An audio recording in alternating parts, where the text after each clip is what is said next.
life story. Hello my people, welcome back to this YouTube channel, Two Drinks with Lady T. Is your sister, your friend, is your girl. If this is your first time, you just didn't get post for YouTube, or you didn't watch, you never subscribe, please hit the subscribe button, click the notification bell so you can watch more of our videos, or you go just know anytime we post video for here. Thank you so much for coming around the game. And if you don't first subscribe before, thank you, God bless you. If you didn't look for our number, just click down there, you will see the topic, then just go down, you go see our number there. You can call us. If we not pick, if you send us voice record, definitely we'll answer you. Thank you, God bless you. So today I want to talk about one of our brother, Hash Inte from Africa. This video is from last time I talked about Nigeria video, how one of our lady take go Nigeria, his ex-boyfriend, they meet again, how he take contact how with HIV. So now wetin motivate this our Ghana brother come say see wetin still happen to him. Now he come see talking on, but the thing dey similar, but it dey different. It dey very different. In short, I go tell una this story, but before I go tell this story, I want correct some people. You know that last video when I do about the Nigeria lady when he contact everybody, I can't talk say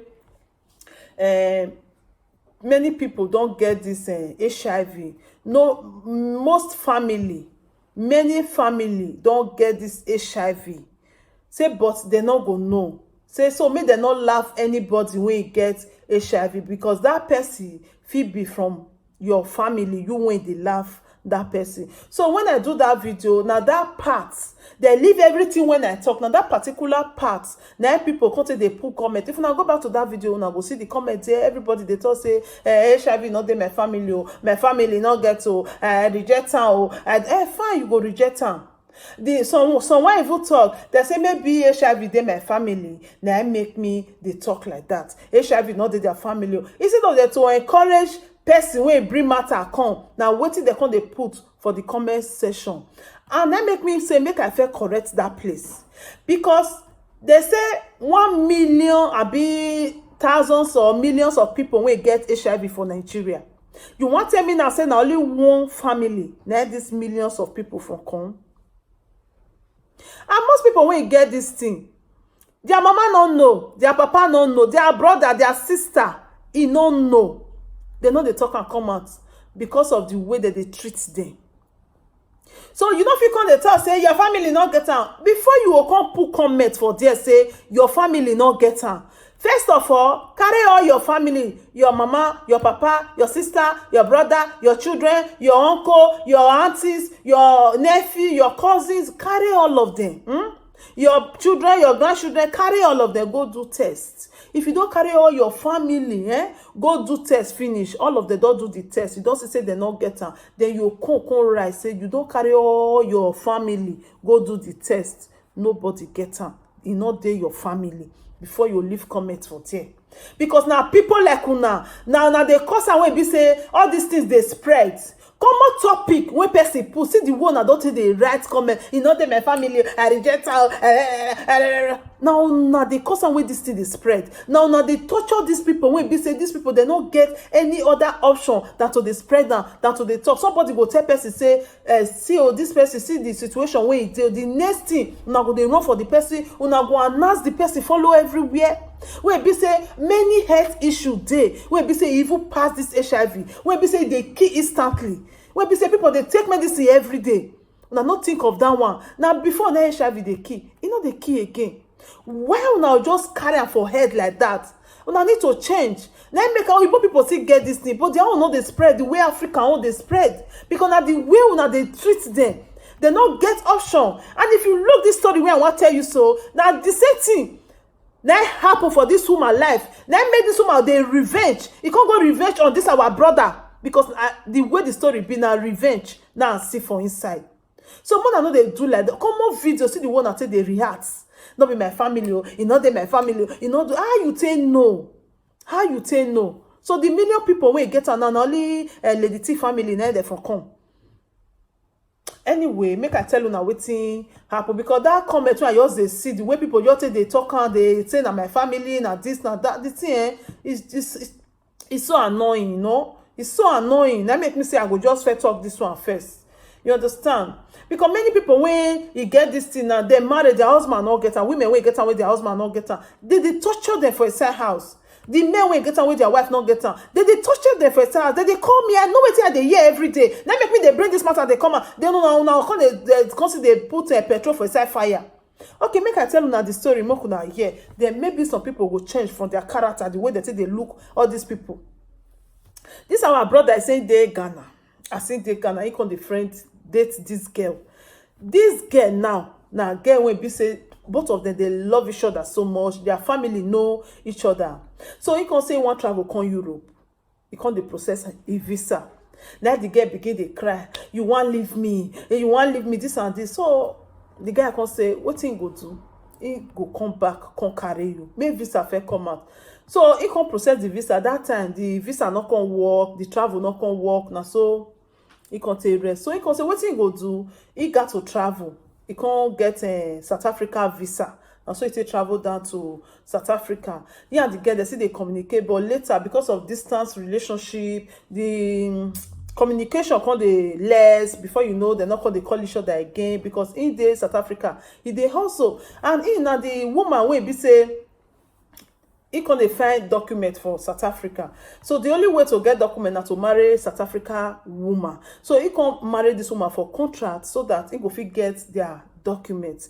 Now, so two of the take planner. He says South Africa women, people when don't go South Africa, they will know the way their women be. South Africa women when be say, if you say maybe married there for contract, they'll want turn out to remarriage. Now, so this woman can they turn out to, because South Africa people, I don't know why they like foreigner where. If you look at, you know, say South Africa people, they like foreigner where. So the lady can want to turn her into marriage, and there's nothing he can do, because if you say no, if you not get a permit to stay, so you can't just follow up with the woman. So they can't marry, they can't get 2 children, but the relationship not can they work well. The relationship not they work well, so they can't share Gary, they can't divorce. So the 2 children, they with the woman in the house of the 2 children, but he can't stay alone. So one day he can't be say he can't come across that his ex-girlfriend when he live for Ghana. That his ex-girlfriend now can't travel. They can't equal ask of the lady. They can't say he don't travel. Say one man for Jamie don't come marry her. She date Jamie. He say can say okay. Before you know it, the apple, both of them can get each other contact again. They can talk to each other. Now the lady can they tell this our brother say the man when he come marry her for Jamie, the man they maltreat am badly. So they social don't involve for inside. German government self don't separate them. They don't divorce, and then the inborn one pikin for the man, the pikin dey with her. He say so they come they talk. He consider the woman say he still marry one South African lady. That one get 2 children for her, but they not dey again. And because of document making marry am, but the marriage no work, because for the beginning and because of document, and the woman want turn her to marriage, but it no work. The woman does it separate. So they come just say, okay, you dey alone, me dey alone. Okay, may we start our relationship again. Then the guy can say, okay, no problem. So the lady can tell her say, make this guy travel, come Jamie. He go fit give her document when to say process a visa. May him take come meet am for Jamie for visit. He can say, okay, no problem. So he can't fair do one, it not work. Then they can't try the second time. So now he said that the lady now support her with money, now buy ticket and all that. He says, so I see one come up for South Africa. They say he get one paper when he need to do that day for airport when he want travel. He not get the paper. Then they come to her say, make he go do the paper. He can't tell they say, he no go fit go back, go do the paper. He go come say miss this opportunity again. He no want miss her, he go. Now they come tell and say, they will only allow you pass this airport. Only one condition be say, if you come up for this South Africa, you know come back to South Africa again. This brother no understand what dey happen, because woman wey dey house for later I'll go there, me and not jump. So the hotel say they no go allow you come back to South Africa again. Now wetin tell me I dey talk I no know that lie dey as they tell me e dey here dey watch now dey talk. He say he come think am, he come call the lady say see wetin dey tell am say if he comot for this South Africa he no go fit enter again. Then the lady come tell am say no problem, make e dey come first, maybe later they will think of what to do, make e just come. Then he come tell them say he go still go, he no go enter. Then they come say okay make he come sign one paper. Then he come sign paper. Na so he take comot. He come Germany. He say when he come Germany, he say the woman friends they come, the woman come do big party. He say welcome man, his husband don come, everybody was so happy. They come they tell am say that man maltreat you, thank God you don't find the love of your life. They just come dey happy together. As they dey happy together, they do this thing. Say now day one Nigerian woman wey say be her friend come dey tell her say as this your man just come so e just good o, no let am go again o, make you just start family for here o. He say na so they come dey. Then he come table his situation, say they say me not come back to South Africa again. Then they come say wetin you wan go do for South Africa since they wan marry, make e just stay here. Wetin e go happen, make e try make e give the lady belle. If e get belle, then she go Aduro camp, go shop Aduro, then through the pikin, and since the woman get document, he go fit still come get document. Since they wan marry, make them marry. Come say okay. He say na so they come take plan am. Meanwhile make she first get belle first. He say they come dey together. As they dey together, now he come tell the lady say okay right now make you go put money for your head. He said the woman say no, make you never put money o, he just divorce o, he never tell. He say he come say he don't tell now, not be some years now, you don't reach for us to go do tradition for house. He said the woman not gree make he put money for his head. He say now he come rest o. He say meanwhile they come tell am say for this Germany here you must go school and make he come go start school. He say come go start school. He come dey go school, but he never go Aduro house. He say thank God the woman come get belle. As the woman get belle, he say immediately the woman get belle, the woman just change. The woman no dey gree give am food eat. The woman dey do am kpaka for house. He say come dey imagine say why this woman come change like this? He say because the woman na somebody wey be say she dirty. He say but he no care, be person wey neat. He go sweep, he go wash, he go clean, go do everything. Say he no care. He say so when he come dey go school, as if he come house come study, maybe they give them assignments, he no dey understand the meaning of that German language. No say German e hard to study well. He say so he go come carry phone dey check for Google wetin be the meaning of this, wetin be the meaning of this for Google. He say so sometimes if phone go malfunction. So if they try to open Google to do something for Google, the phone go your malfunction. You no fit do anything with the phone.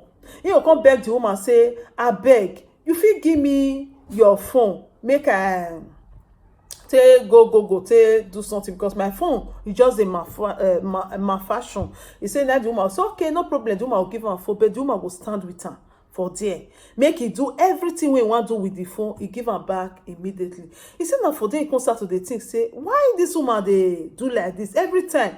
He go dey carry him phone, dey hide, dey carry phone. He not free with the phone. He go say this woman get skeleton for bag.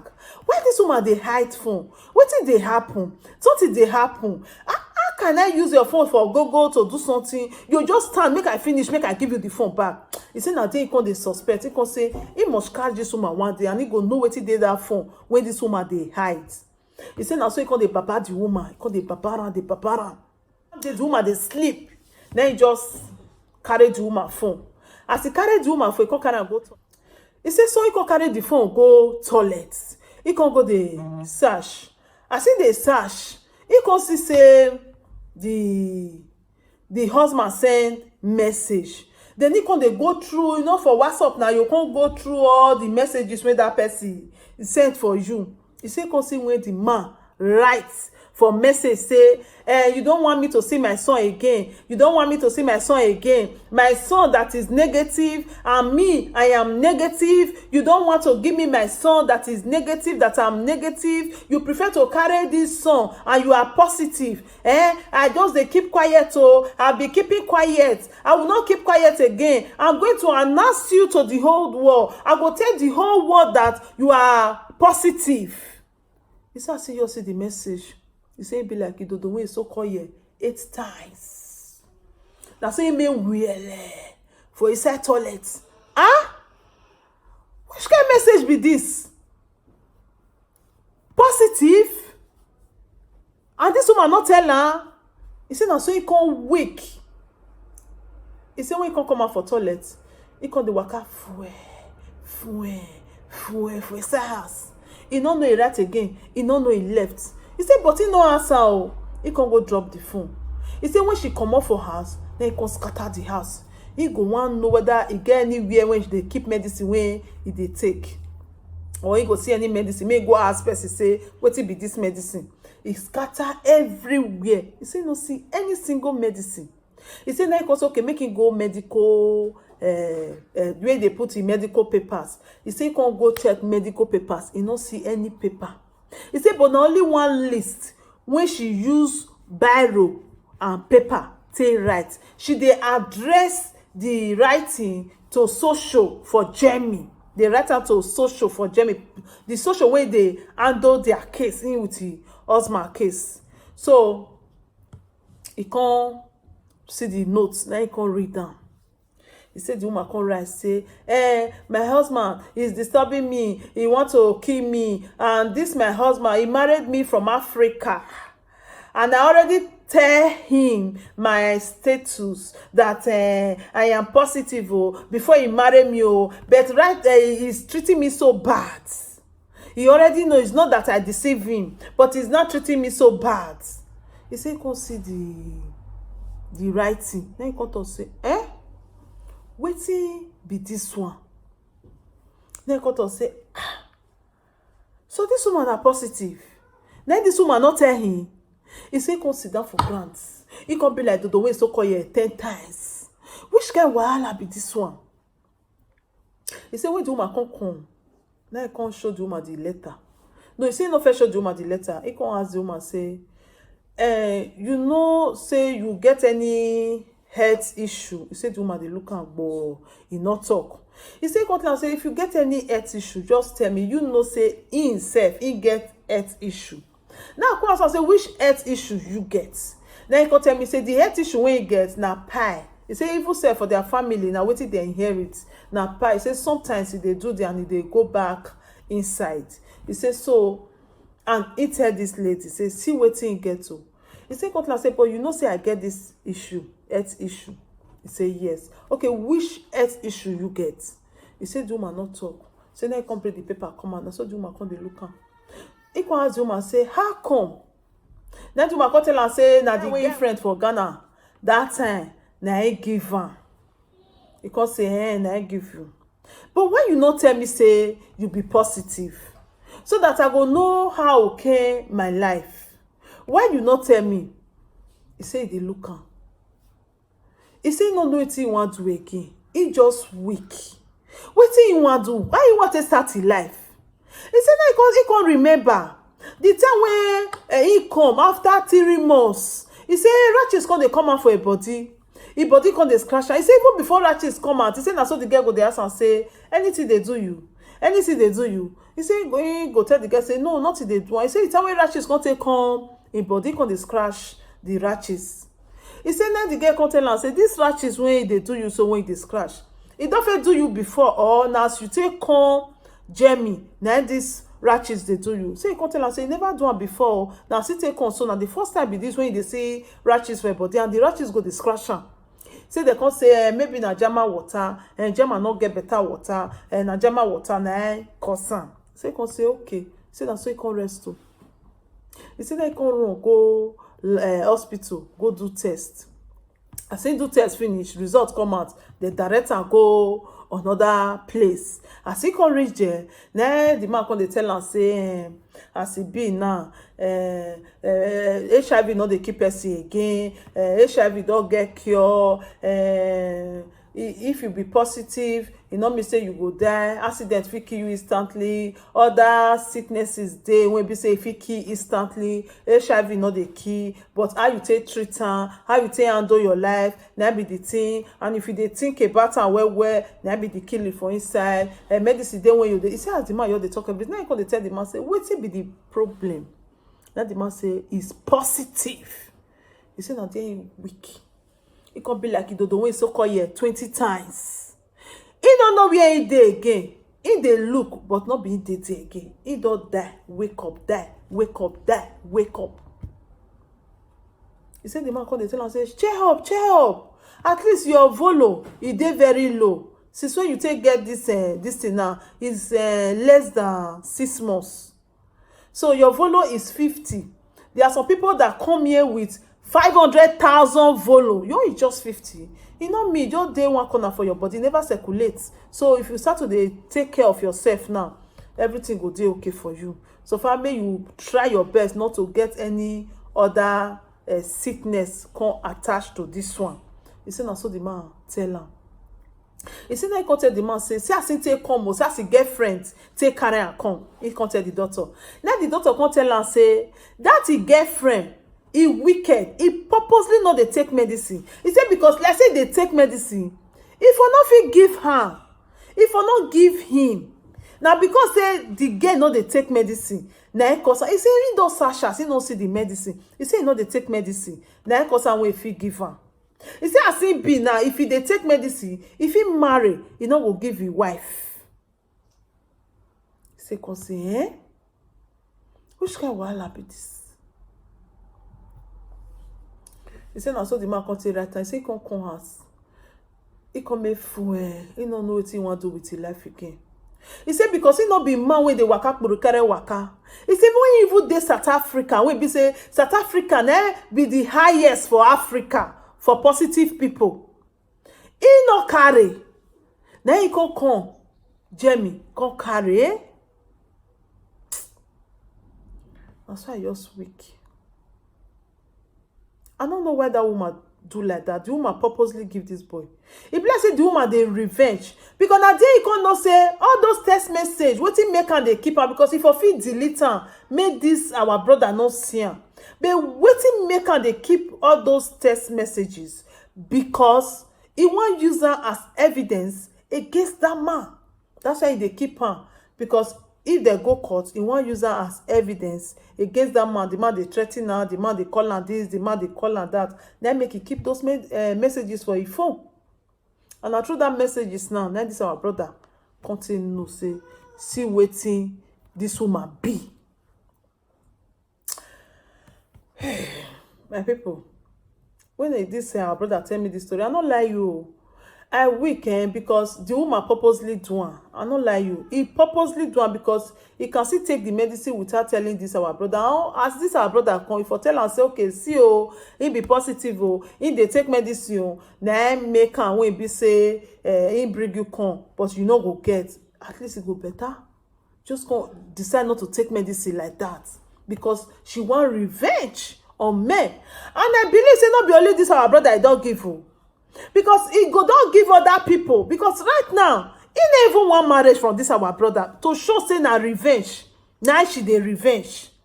He no want marry this our brother. Because right now, this our brother now don't go camp. The pikin now he don't born the pikin. He no agree make this our brother sign father shots. Because they say according to their agreement, if he go camp, if he sign father shots, he go give him documents. But this woman no agree make sign father shots. He said, so lawyer when he take, he can go meet lawyer. Say, see, he open up to lawyer. Then lawyer come tell and say, okay, make it go so place. He go fit collect the pikin certificate. As he say, because now he sign for hospital. As he reach there, then they come tell and say they no fit give am certificate because they don't give the woman certificate. And the father side for the certificate, it dey blank. Nobody don't put name for there. It dey blank. Okay, now he call this lady now. Make you let me put name for there. The woman not gree. He say no, make it not put name. The woman not gree. Okay, now he call the ask the woman say, this pikin, na my own or not be my own? The woman say, no, he no fit answer that question. Me tell you say this woman get plan for mind, but I don't know whether this our brother don fit offend this woman when they dey Africa back those days. But if you offend her, I not gonna know whether na pay back time, because the way everything just say they go, e no green. And this guy dey this thing now. It's okay. Wetin he go do? He say come tell lawyer now say make dem fight. He wan fight for this pikin. Now lawyer tell am say for this country, now woman I get power pass. Now woman I get power well. If you fight, this woman fit win you. Okay, wetin you think make this our brother do now? Which advice you get for this our brother? You when they look me now. How you go take do this woman? Wetin you go do? How you go fit take claim this pikin back? Or how you go take know say this pikin na im own? How you go do for this country when be say he just come, he never say this kind of thing dey happen to am? Wetin he go do now? For the story wey I don tell you now so far, this one na true life story. Now wetin happen to this our brother right now? I no understand. You see why I dey talk and say this thing no go fit finish if people continue to dey maltreat positive people the way that they do to them. Because man go marry a positive wife, maybe he know, maybe he no know, he go dey maltreat her, he go dey do nyaga for house, he go want dey use that advantage on her. He go want everything. He get one woman now. The woman say all her service. I tell you, say these people they open up all her service. If you just work finish, this man will collect salary every month. They try to blackmail this lady. Say if you dare talk, I go tell the world say you be positive. You know if you happy say I deal with you. The same thing goes to man. If man get am, now so your wife they do anyhow for us. If you dare talk, he go wash your wife everything. He turn to ask boy to your wife. Wetin man no dey do, he dey do am. And the woman go sit tell am say, if you dare make pain, I go tell the world that you are positive. This thing is really getting out of hands. Because these people, they are living in bondage. I'm telling you. Everything when they talk now, true. Comment video when me do, see comments when people they put for there. How much more person when you and the day house, what they not go do then? Now this one they make them they revenge, because that woman now, wetin that ex-husband do, and then make am dey revenge now. Who know how many he don't give? And they continue to dey talk say, Mona handle these people with love and care. You talk to the person, not me say you don't get. You eat with the person, not me say you don't get. You understand? So Mona try to show love. I know say that time, that beginning, that time, the thing they cash, everybody they run. If you just say, hey, who get me? Everybody go just run. But it not be like that now again. I don't see person when you don't live with this thing for 20 years, 30 years. They see they maintain themselves. Because according to this our brother, he said, doctor tell am say, make it they take care of himself. Make it they take him medicine. And make him make sure say, make it not give room to any sickness to enter his body. Because now that sickness when go enter his body, now go can't even make situation worse, because his immune system no go fit carry the boat. You understand? Try to show love. When some people go, they tell, I give many stories, similar story like this. But I bring this one come out because of the comments when I see for that side. And I still bring a come out so that me I see open many people I make them know what they happen. And if you they treat person when be saying that your partner, if they inside this positive matter, you they want to blackmail, you they do nyanga for us because say na positive, na waiting na shameful thing when be say people no want hear, because if people hear everybody go wrong. People go they do nose for the person. It not good. We need to show each other love. Or if people get this thing, they know they spread them. They go even tell you oh ha. Say see what they get. But fear not go let black tell you. Not be say they not like to tell you. But the reaction, they go cause am.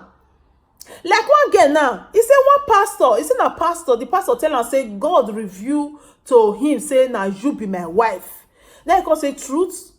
Now God reveal to you, say yes. She go even dey happy for her mind. He say because she dey take her medicine, doctor don tell her say even though say he marry negative man, he no go fit give the man.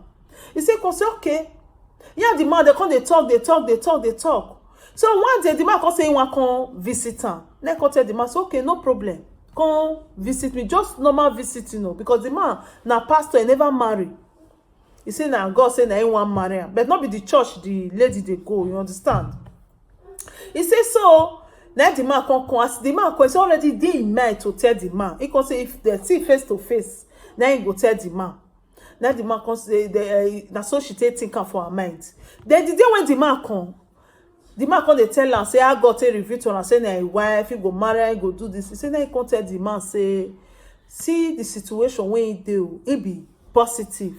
He said the man come feel weak. Later the man say, you be positive. Oh, God, no, they make mistake. God, you are wonderful. God, you are powerful. You see, and God reveal you to me. He said, for you telling me this one, I must marry you. I must marry you. He said, now so this Mate embrace her.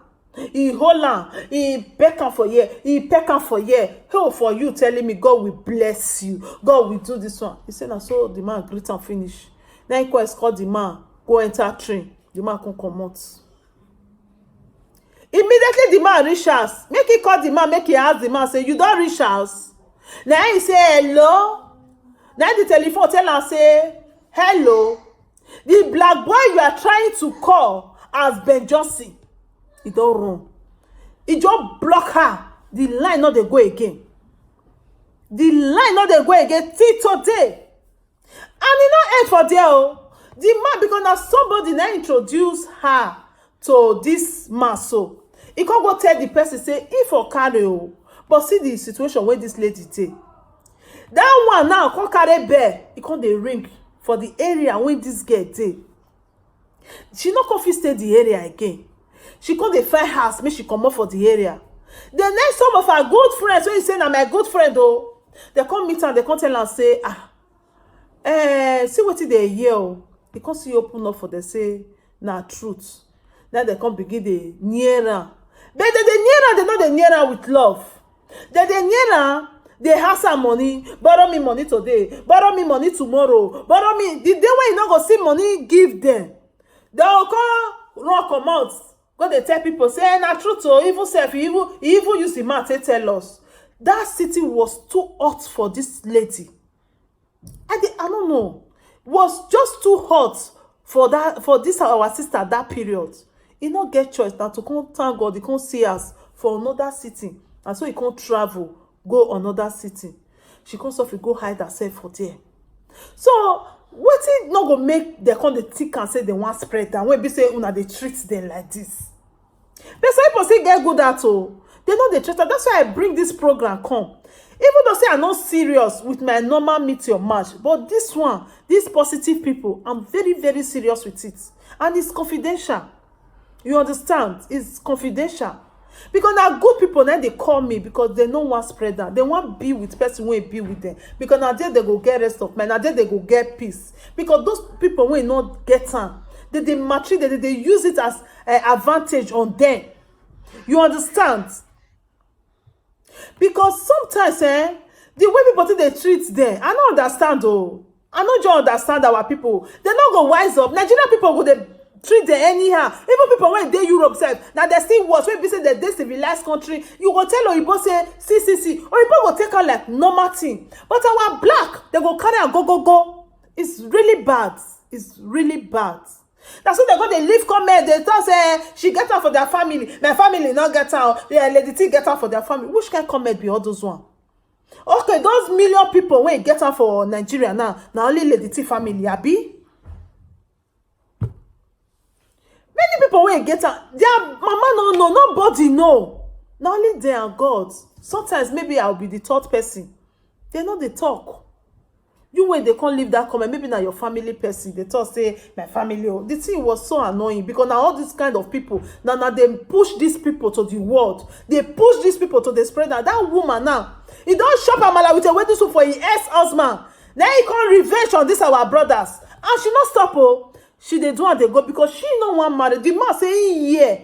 When he they tell his friend say he not get what he want use this man. He not done with him. She's done with him. You understand? Make she just dey gather the children money take dey hold aside. She's done with him.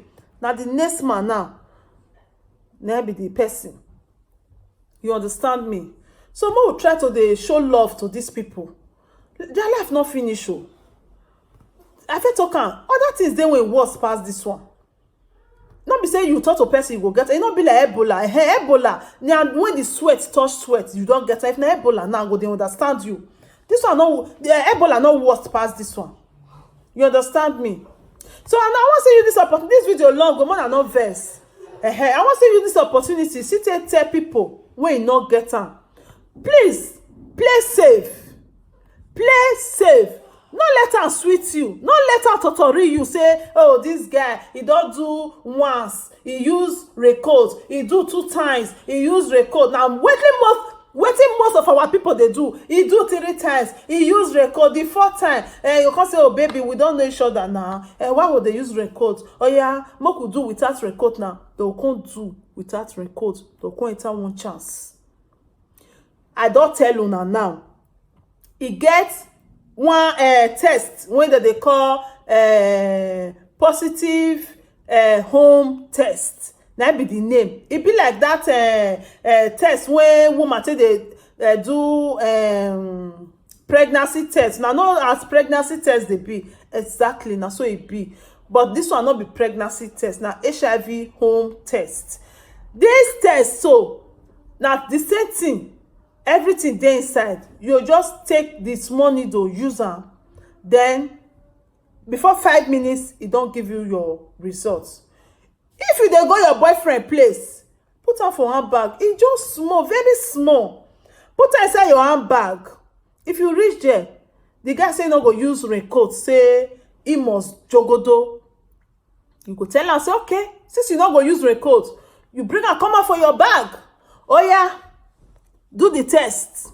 If you do the test, sometimes you fit do the test, maybe the person are positive. Oh, if it come out negative, you know say that person they take medicine, e no go fit give you, even if the person are positive, because according to them, they say e get the volume wey e dey dey, wey be say e no dey come out for blood, but e dey the body. So with that little this thing when me they tell you, so e no cost na small money.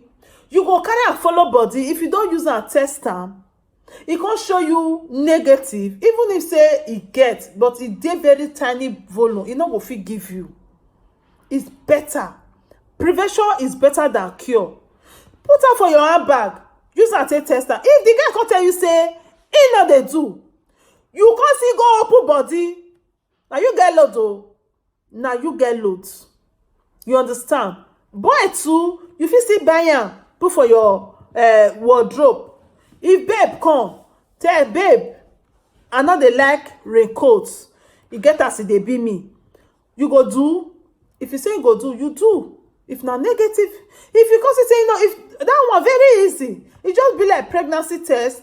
If you get 2 line, now be say the person are positive. If you get 1 line, you know say the person are negative. Now so pregnancy test still be. So I hope this my video, you go see help people. I bet you when they watch me so, save life.